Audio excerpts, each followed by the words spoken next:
পশ্চিমবঙ্গে তো বিজেপি জিতেছে, সবাই ভাবিচ্ছে এবার মুসলমানদের উপরে বিপদ আসিছে, তবে মুসলমানদের উপরে না, বিপদ আসিছে দরিদ্র হিন্দুদের উপরে।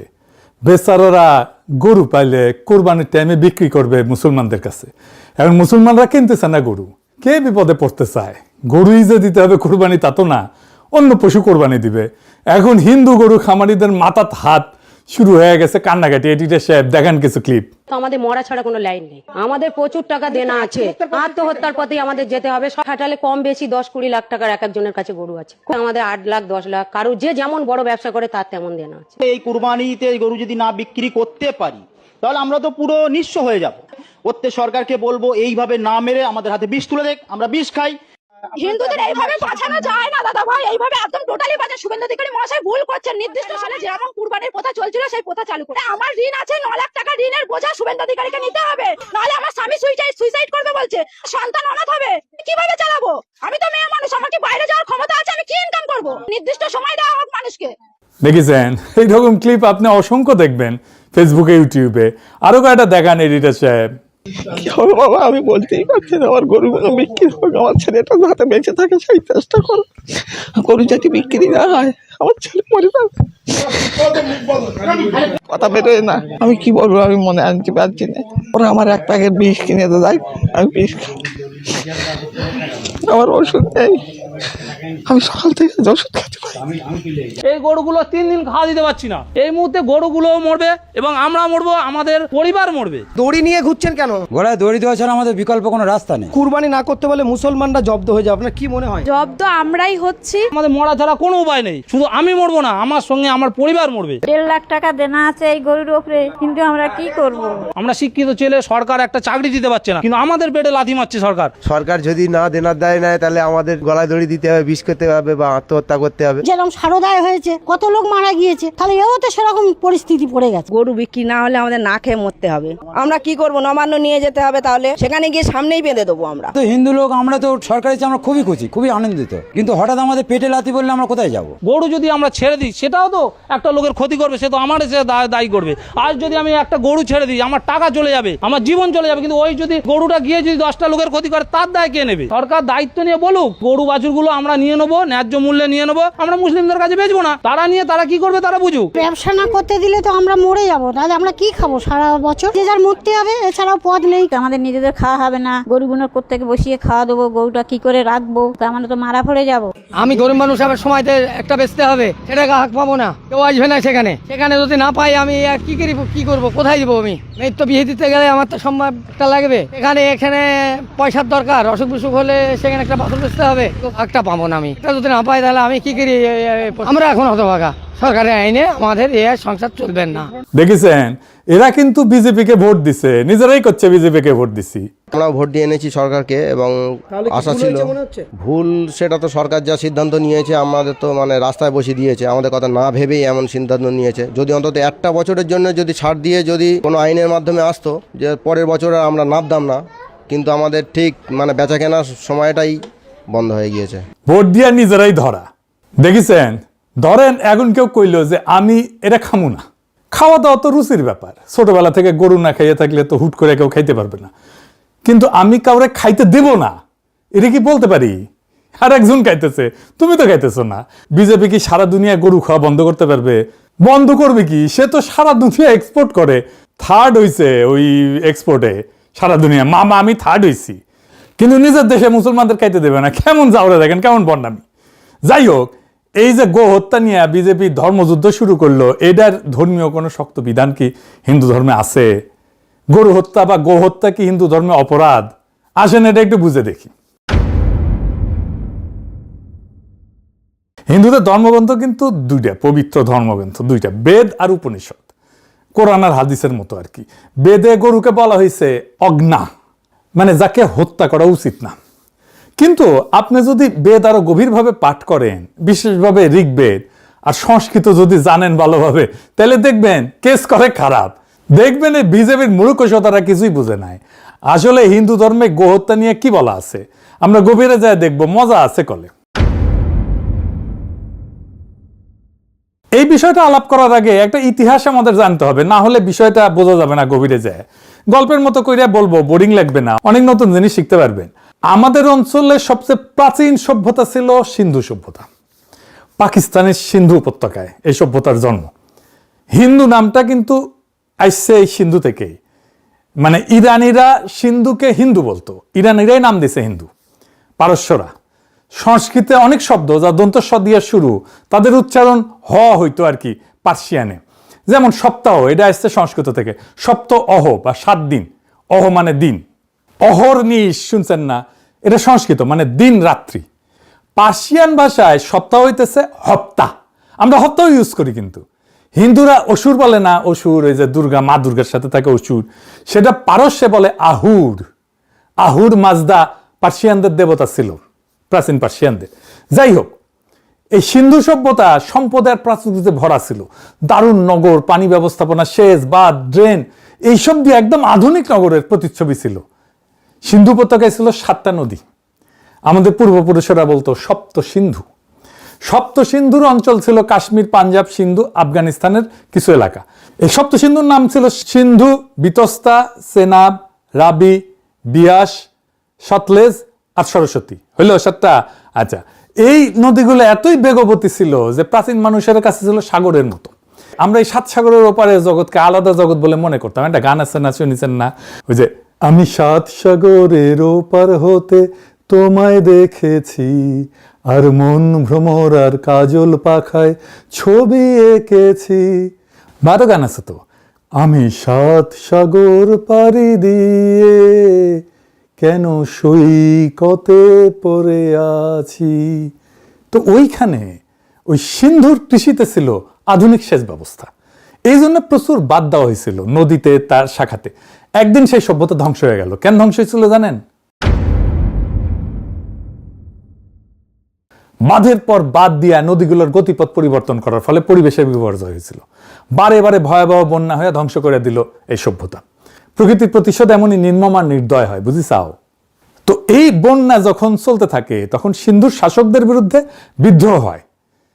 কৃষকেরাই করে বিদ্রোহ। এই বিদ্রোহের নেতৃত্ব দেয় ইন্দ্র। এই ইন্দ্রকে হিন্দুরা দেবতা মানে। ইন্দ্রর কাজ ছিল বাঁধগুলোর লোকজন নিয়ে যা ভেঙে দেওয়া। ওই বাঁধ ভাঙার সময় লেখা হয় ঋগ্বেদ, হিন্দুদের প্রধান ধর্মগ্রন্থ। ঋগ্বেদে বাঁধ ভাঙার গান। রবীন্দ্রনাথের গান আছে না, বাঁধ ভেঙে দাও, বাঁধ ভেঙে দাও, বাঁধ ভেঙে দাও, ভাগো। এইটা ঋগ্বেদের গান। আমরা এই প্রসঙ্গে পরে আসব। বাঁধ ভাঙ্গাও সিন্ধু সভ্যতাকে বাঁচানো যায় না, তো সিন্ধু ধ্বংস হয়ে গেল। সিন্ধুর নিরাশ্রয় উদ্বাস্তু মানুষ চলতে চলতে চলতে চলতে আইসা পৌঁছলো সরস্বতী নদীর তীরে। বিশাল আর বেগবতী নদী সরস্বতীর তীরে আবার নতুন করে গড়ে উঠতে থাকলো সভ্যতা। সরস্বতীর তীরে নতুন করে বসতি গড়া মানুষের কাছে সরস্বতী আর নদী থাকলো না, একজন দেবী হয়ে উঠলো। এই নদী সরস্বতী, বিদ্যার দেবী সরস্বতী হয়।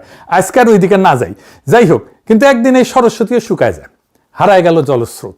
আবার শুরু হইল উদ্বাস্তের যাত্রা। আমাদের কালেকটিভ মেমোরিতে জল জল করতেছে 2টা সভ্যতার ধ্বংস। জন্ম নিল প্রবাদের, অভাগা যেদিকে চায় সাগর শুকায় যায়। মিলাইতে পারেন এবার? মজা লাগতেছে না? এখন সব পকপকা হয়ে যাইতেছে, কোনটা কোটি থেকে আসিচ্ছে। আবার শুরু হইলো উদ্বাস্তুর মতো যাত্রা। তাদের একাংশ এসে পৌঁছালো আরো সমতলে আর এক সরস্বতীর মতো বেগবতী নদীর তীরে, তার নাম গঙ্গা। এই হইতেছে হিন্দু সম্প্রদায়ের জার্নি। কি একটা প্যাথেটিক অবস্থা দেখেন, যে সিন্ধু উপত্যকায় তাদের ধর্মের জন্ম, যার নামে তাদের পরিচিত ধর্ম, সেইটা পরিচে পাকিস্তানে। সেই পাকিস্তানে বোমা মারা লাগে তাদের। যাই হোক, এইবার আসেন আমাদের আসল আলাপে। সংস্কৃতে গো শব্দের অর্থ কি? সংস্কৃতে গো শব্দের মানে শুধু গরু না। গো মানে জল, গো মানে নদী, গো মানে প্রবাহ, এবং সবচেয়ে গুরুত্বপূর্ণ গো হত্যা মানে বৈদিক যুক্তিতে নদী হত্যা। গো হলো জল বা পানির একটা সমার্থক শব্দ। ঋগ্বেদের ভেতরে গো শব্দ জল বা পানি অর্থে বহুবার ব্যবহৃত হয়েছে, অন্তত 12টা জায়গা। এই কারণেই হিমালয়ে গঙ্গার উৎসমুখের নাম গোমুখ। গরুর মুখ না গলে, মানে এটা জলের মুখ, জলের উৎস বা পানির উৎস। কিন্তু শুধু আমাদের দেশে না, উত্তরপ্রদেশে একটা নদী আছে গোমতী। ঋগ্বেদে গোমতী নদীর নাম আছে, কিন্তু গোমতী মানে জলবতী, যিনি জল ধারণ করেন। আফগানিস্তান পাকিস্তান সীমান্তে গোমাল বলে একটা নদী আছে। সবগুলোর নামে গো আছে। কেন? গো মানে জল। দক্ষিণ ভারতের বৃহত্তম নদী গোদাবরী। গোদাবরী মানে জল দানকারিণী। গোদাবরীর শাখা আবার গৌতমী, আবার গ। আবার দেখেন বৃষ মানে কিন্তু সার, আবার একই শব্দ থেকে বৃষ্টি মানে যা ঝইরা পড়ে, বর্ষা, বর্ষণ এগুলো আসছে বৃষ ধাতু থেকে। বৃষ ধাতু মানে সিঞ্চন করা, ঝরা। এইটা আবার পরে আসবো। এইবার ঋগ্বেদের সাথে মিলাই দেখি। ঋগ্বেদের সবচেয়ে বেশি বারবার ফিরে আসা গল্প হইতেছে বৃত্তবধ গল্প। বৃত্ত হইলে এক বিশাল সাপ, সে পর্বতে শুতে থাকে, সে 7 নদী আবদ্ধ করে রাখিছে, আবার সেই 7 সমুদ্র। সেই বৃত্তের জন্য 7 নদীতে জল নাই, পানি আসে না, প্রবাহ নাই, জীবন নাই। ইন্দ্র সমরস পান করে, বুঝিস মালকে ওই বৃত্তকে বধ করে বজ্র দিয়া এবং 7 নদী মুক্ত করে। ঋগ্বেদে বলা হয়েছে একটা শ্লোকে, খেয়াল করেন, আমি বাংলায় বলতেছি, মজা আছে এই শ্লোকটার মধ্যে, মজা আছে। মুক্ত হওয়া জলরাশি হাম্বা রবরত দুধেল গাভীর মতো সমুদ্রের দিকে ছুটল। জল আর গাভী একই উপমা। আর এটা দেখেন ঋগ্বেদে, যিনি ওহিকে বধ করে 7 সিন্ধু 7 নদীকে প্রবাহিত করেছেন, যিনি বলের কারাগার থেকে গোসমূহকে মুক্ত করেছেন, তিনি ইন্দ্র। লক্ষ্য করেন একই বাক্যে একই কর্তা, ইন্দ্র, একই সময় 7 নদী মুক্ত করা, গো মুক্ত করা। বৈদিক কবির কাছে 2টা আলাদা কাজ না, একই কাজের 2টা নাম। এবার ভাষাতাত্ত্বিক প্রমাণে আসি। বৃত্ত শব্দটা আসছে ব্রি ধাতু থেকে, মানে আবরণ করা, বাদ দেওয়া, ঢেকে রাখা। বৃত্ত মানে আক্ষরিকভাবে যে বাদ দেয়। ইন্দ্রের উপাধি বৃত্ত হন, মানে বাদ বিনাশকারী। বাদ ভেঙে দাও, বাদ ভেঙে দাও, বাদ ভেঙে দাও, ভাঙো। রবীন্দ্রনাথ কেন বাদ ভাঙবার চায় বুঝিছাও। ইন্দ্রের আরেক উপাধি হইতেছে গোত্রভিত, গোত্র ধ্বংসকারী। গোত্র মানে কিন্তু গোত্র না, মানে ট্রাইব না, মানে গোশালা, গোকে যারা বদ্ধ করে রাখে। গোত্রভিত মানে গো বন্ধন ভেদকারী, ধ্বংসকারী। ইন্দ্র বাদ ভাঙে, ইন্দ্র গো বন্ধন ভাঙে, 2টা একই কাজ। এবার পুরোটা যদি একসাথে দেখেন, মানে ঋগ্বেদের নায়ক হইতেছে ইন্দ্র। তার পরিচয় কি? তিনি বাদ ধ্বংসকারী, বাদ ভেদকারী। তিনি প্রবাহের মুক্তিদাতা। তার হাতে বজ্র, এবং সে বজ্র দিয়ে তিনি যা করেন তা হইল বদ্ধ জলকে, বদ্ধ পানিকে, বদ্ধ গোকে মুক্ত করেন। ইন্দ্র মানে আক্ষরিক অর্থে যিনি আবরণ ভেঙে প্রবাহ ফিরে আনেন। তার বিপরীতে দাঁড়ায় আছে তার শত্রু বৃত্ত। সে কি করে? সে বাদ দেয়।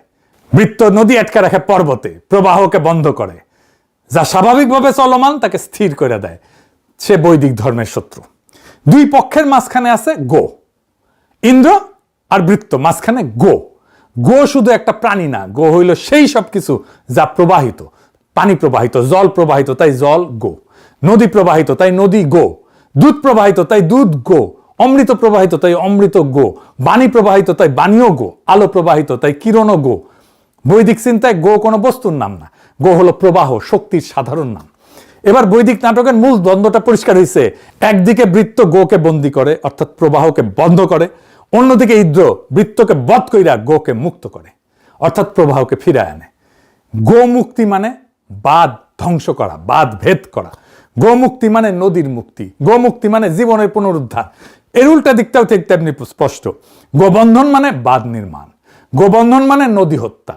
গোবন্ধন মানে বৃত্তের কাজ, প্রবাহকে স্থির করে দেওয়া, জীবনকে শুকায় ফেলা। অর্থাৎ ঋগ্বেদের গোটা নৈতিক কাঠামোর ভালো এবং মন্দর এই বিভাজন যেটা, এটা হইতেছে যিনি প্রবাহ ছাড়েন তিনি ভালো, তিনি ইন্দ্র, তিনি দেবতা।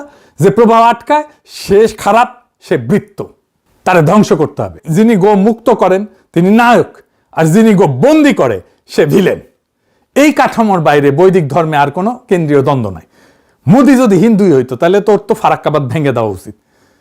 তার ধর্মে তো নিষেধ আছে। তুই তাহলে কিসের হিন্দু হইছু? ক্ষুদ্রকালে সংস্কৃত পড়েছিলাম, নতুন ভাষা, কাব্যিক ভাষা, আগ্রহণীয়া পড়েছিলাম। মূর্খ সদাদের সংস্কৃত শিখায় একটু, আপনাদেরও মজা লাগবে। সংস্কৃত ভাষার গঠনটা একটু অদ্ভুত। বাংলা বা ইংরেজিতে আমরা সাধারণত বস্তুর নাম দিয়ে শব্দ বানাই, গরু, গাছ, পানি, ঘর। কিন্তু সংস্কৃত শব্দ শুরু হয় কোনো কাজ বা গতি থেকে, ধাতু থেকে। প্রথমে একটা ক্রিয়া, প্রবাহিত হওয়া, ঝরা, সিঞ্চন করা। তারপরে সেই ক্রিয়ার চারপাশে গড়ে ওঠে অনেকগুলো শব্দ। একটা উদাহরণ দিই, ধরেন সংস্কৃতে একটা মূল ক্রিয়া আছে শ্রী, মানে প্রবাহিত হওয়া। এই একটা ক্রিয়া থেকে অনেকগুলো শব্দ বাড়াইছে। সর মানে জলাশয়, সরস্বতী মানে নদী, পরে বাণীর দেবী। সরিত মানে স্রোত, সর্পী মানে এটা গলিত ঘি যা প্রবাহিত হয়। দেখেন জলাশয়, নদী, ঘি, এমনকি দেবী, সবকিছু একই পরিবারের, একই ধাতু পরিবারের। কারণ সবার ভেতরে আছে সে একই জিনিস, প্রবাহ। আর একটা ক্রিয়া আছে দুহ, মানে দহন করা, অর্থাৎ চেপে চেপে কিছু বের করা। এই থেকে আসছে দুহিতা, কন্যা যিনি গৃহে দুধ দহন করেন, পরিবারের প্রাণের প্রবাহ আনে। দুগ্ধ আসছে দু থেকে, মানে যা দোহনে বের হয়। দঘ্রি মানে দহনযোগ্য গাভী। আবার সে একই প্রবাহের ছবি, গাভী থেকে দুধ, কন্যা থেকে বংশ। ক্রিয়া বৃষ মানে সিঞ্চন করা, ঝরানো। আই থেকে আসছে বৃষ, সার। গাভীতে প্রাণ সিঞ্চন করে, বর্ষা বর্ষণ আকাশ থেকে ঝরে। সার আর বৃষ্টি একই পরিবারের, কারণ দুজনেই সিঞ্চন করে। আর একটা ক্রিয়া খড়, এই থেকে ক্ষীর, দুধ যা খরিত হয়। খড় মানে ক্ষরণশীল, নশ্বর, যাতে খড় যেটা চুয়ায় চুয়ায় চুয়ায় চুয়ায় পড়ে। অক্ষর, অক্ষর যা খরিত হয় না, অবিনশ্বর, তাই শব্দ বর্ণমালা অক্ষর। দুধ ঝরে, জীবন ঝরে, কিন্তু পবিত্র শব্দ ঝরে না। তিনটা শব্দ একই পরিবারের। এখন দেখেন কি হচ্ছে, দুধেল গাভী, প্রবাহিত নদী, ঝরা বৃষ্টি আমাদের কাছে তিনটা আলাদা জিনিস। গরু একটা প্রাণী, নদী একটা ভৌগোলিক বস্তু, বৃষ্টি একটা আবহাওয়া। কিন্তু বৈদিক ভাষায় তিনজনে একই ক্রিয়া পরিবারের সদস্য, বস্তু আলাদা কিন্তু সবার ভিতরে একই জিনিস, কিছু একটা চুয়ায় পড়তেছে, প্রবাহিত হইতেছে। এই কারণেই গো শব্দটার সঙ্গে গাভী, পানি, দুধ, কিরণ, বাণী সব যাইতে পারে। সংস্কৃত শব্দ মানে বস্তু না, শব্দ মানে গতি, শব্দ মানে একটা ধাতু, একটা ক্রিয়া। যেখানেই প্রবাহ সেখানেই গো। বৈদিক ঋষিরা দুনিয়াকে দেখছেন প্রবাহের চোখ দিয়ে। তারা ভাবেননি যে এটা একটা গরু, ওটা একটা নদী, এটা একটা ফোঁটা বৃষ্টি। তারা ভাবছেন সবার ভিতরে একই জিনিস চলতেছে, জীবন চলতেছে, প্রবাহ চলতেছে। তাই প্রবাহের নাম গো। গো যার অর্থ অসংখ্য, তাকে শুধু একটা প্রাণীতে সংকুচিত করা মানে গোটা বৈদিক দর্শনের, বিশ্ব দর্শনকে খারিজ করে দেওয়া। সাওয়ে আল্লাহ মূর্খ সদা মোদির কাছে এর চাইতে বেশি কিছু আশা করা তো যায় না। ধর্মকর্ম করা তো ভালো কাজ, কিন্তু সে তো ধর্মকর্ম করতে আসে নাই, সে আসছে মুসলমানদের ইন্ডিয়া থেকে খেদাইতে। এইটা সবসময় দুই ধারি করাতের মতো, একদিকে কাটে না, শুধু দুই দিকেই কাটে। বাংলাদেশে একটা কথা আছে না, হুই না মুসলমান, এরা হইতেছে হুই না হিন্দু। তো তোমাদের এখন কোন কোন জায়গায় ব্যথা গো? বান্ধবী ললিতা, মোদিরে তো ভোট দিছ, বিজেপিরে ভোট দিছ, আর মারা খাও। বুঝলে তো, যে ইন্দ্রের গান গাইয়া ঋগ্বেদের শুরু, সেই ইন্দ্র যাদেরকে বধ করতে আসছিল তারাই আজকে মন্দিরে বসে গদা ঘুরাইতেছে, ক্ষমতায় বসে গদা ঘুরাইতেছে। আর সেই বৃত্তকে ভোট দিয়া আজকে পশ্চিমবঙ্গের দরিদ্র খামারিরা চোখের পানিতে গোয়াল ভাসাইতেছে। সে কান্দিতেছে, কিন্তু কাইন্দা লাভ নাই। সে নিজেই নিজের পায়ে কুড়াল মারিছে, বাইসা নিছো নিজেরাই, এখন মারা খাও।